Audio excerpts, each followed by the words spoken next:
Iran और Israel के बीच का युद्ध खत्म हो गया है, लेकिन अमेरिका और ईरान के बीच की जुबानी जंग जारी है। ईरान को लेकर अमेरिका लगातार कई फैसले ले रहा है, कई बयान दे रहा है और इसी कड़ी में अमेरिकी राष्ट्रपति डोनाल्ड ट्रंप ने ईरान के supreme leader Ayatollah Ali Khamenei को लेकर एक बड़ा बयान जारी किया है, जिसमें उन्होंने खामेनेई की एक तरह से खिल्ली उड़ाई। उन्होंने ट्रुथ सोशल पर लंबा चौड़ा पोस्ट लिखकर खामेनेई को झूठा करार दिया। ट्रंप ने कहा कि आप बहुत आस्थावान व्यक्ति हैं, एक ऐसे व्यक्ति जो अपने देश में बहुत सम्मानित हैं, आपको सच बोलना होगा। ट्रंप ने ईरान के बारे में कहा कि आप नरक में जा गिरे। दरअसल ये बयान तब आया जब हाल ही में ईरानी supreme leader Ayatollah Ali Khamenei ने ईरान की जनता को संबोधित करते हुए एक विक्ट्री स्पीच दी थी, जिसमें उन्होंने कहा कि इस जंग में ईरान की जीत हुई है। इसके बाद ट्रंप ने इस बारे में बयान दिया। ट्रंप ने कहा कि उनका देश तबाह हो गया, उनके 3 परमाणु स्थल नष्ट हो गए और मुझे ठीक पता था कि वे कहां छुपे हुए थे और मैं इसराइल या दुनिया में अब तक के सबसे महान और सबसे शक्तिशाली अमेरिकी सशस्त्र बलों को उनका जीवन समाप्त नहीं करने दूंगा। मैंने उन्हें एक बहुत ही बदसूरत और अपमानजनक मौत से बचाया। उन्होंने कहा कि युद्ध के अंतिम चरण में मैंने मांग की कि इसराइल विमानों के एक बहुत बड़े समूह को वापस लाए जो सीधे तेहरान की ओर जा रहे थे। एक बड़े दिन की तलाश में शायद अंतिम नॉकआउट, इससे भारी क्षति होती और अनेक ईरानी मारे जाते। उन्होंने कहा कि ये युद्ध अब तक का सबसे बड़ा हमला होने जा रहा था। ट्रंप ने आगे कहा कि पिछले कुछ दिनों में मैं प्रतिबंधों को हटाने की संभावना और अन्य चीजों पर काम कर रहा था, जिससे ईरान को पूर्ण, तेज और पूरी तरह से ठीक होने का बेहतर मौका मिल सकता था। प्रतिबंध बहुत कठोर हैं, लेकिन इसके बजाय मुझे गुस्सा, नफरत और सिर्फ नफरती बयान ही मिले और मैंने तुरंत प्रतिबंध, राहत और अन्य सभी काम बंद कर दिए। Aim right, achieve big. At KR Mangalam University, we provide you the platform to turn your dreams into reality. At KR Mangalam University. Trump ने कहा कि ईरान को विश्व व्यवस्था के प्रवाह में वापस आना होगा, नहीं तो उनके लिए चीजें और भी खराब हो जाएंगी। वे हमेशा बहुत क्रोधित, शत्रुतापूर्ण और दुखी रहते हैं। इससे उन्हें क्या मिला? एक जला हुआ, उड़ा हुआ देश जिसका कोई भविष्य नहीं है, एक नष्ट हो चुकी सेना, एक भयानक अर्थव्यवस्था और उसके चारों ओर मौत।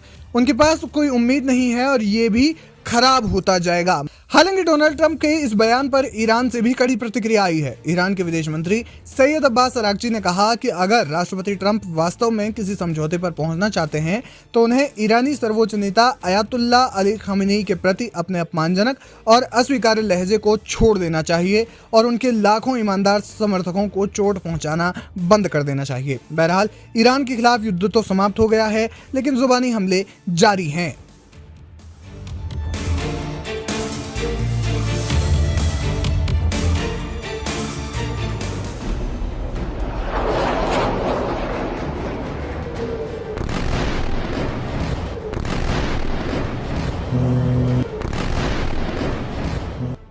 सत्ताईस जून को सैटेलाइट की कुछ तस्वीरें सामने आई, जिसमें बड़ा खुलासा हुआ। इन तस्वीरों से पता चलता है कि अमेरिका के हमले के बाद एक बार फिर ईरान अपनी परमाणु साइट को शुरू कर रहा है।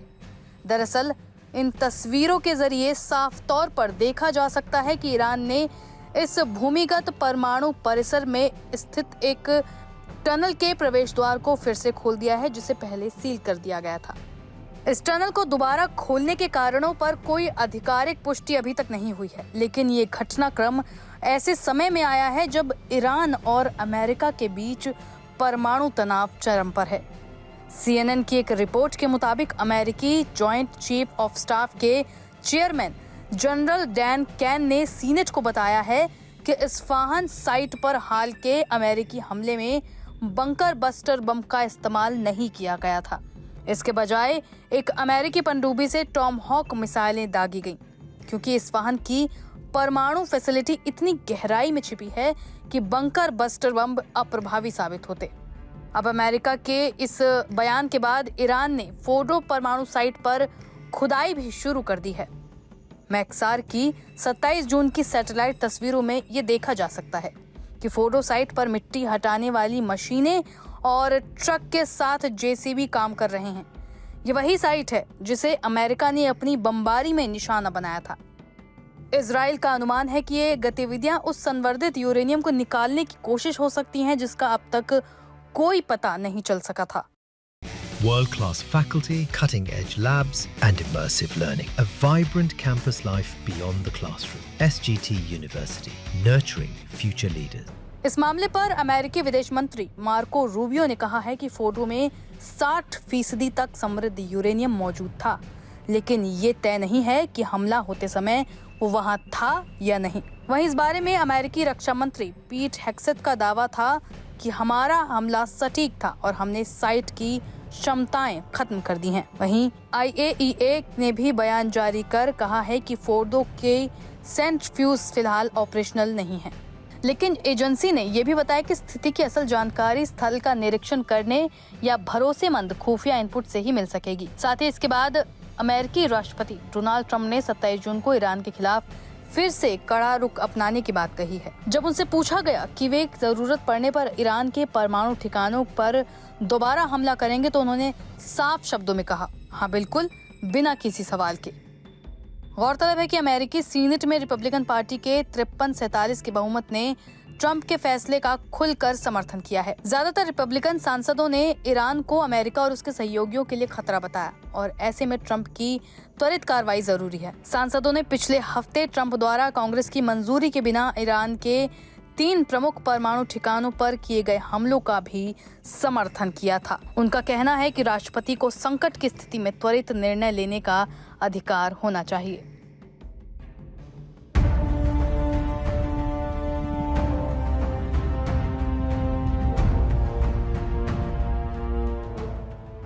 अमेरिका ने हाल ही में ईरान के परमाणु कार्यक्रम को निशाना बनाते हुए एक बड़ी सैन्य कार्रवाई की है, जिसमें फोर्डो, नतांज और इस्फहान जैसे प्रमुख परमाणु ठिकानों को टारगेट किया गया है। लेकिन हैरानी की बात यह है कि ईरान के सबसे महत्वपूर्ण और संवेदनशील परमाणु ठिकाने इस्फहान पर कोई खास नुकसान नहीं हुआ। ये वही जगह है जहां ईरान का सबसे बड़ा यूरेनियम भंडार रखा गया है। सवाल उठता है कि अमेरिका के पास दुनिया के सबसे शक्तिशाली बम होने के बावजूद इस ठिकाने पर लगभग हमला नाकाम क्यों रहा।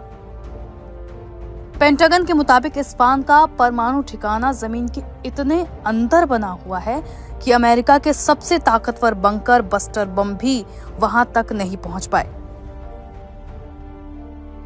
इसीलिए अमेरिका ने इस ठिकाने पर हवाई बमबारी की जगह टॉम हॉक मिसाइलों से हमला किया।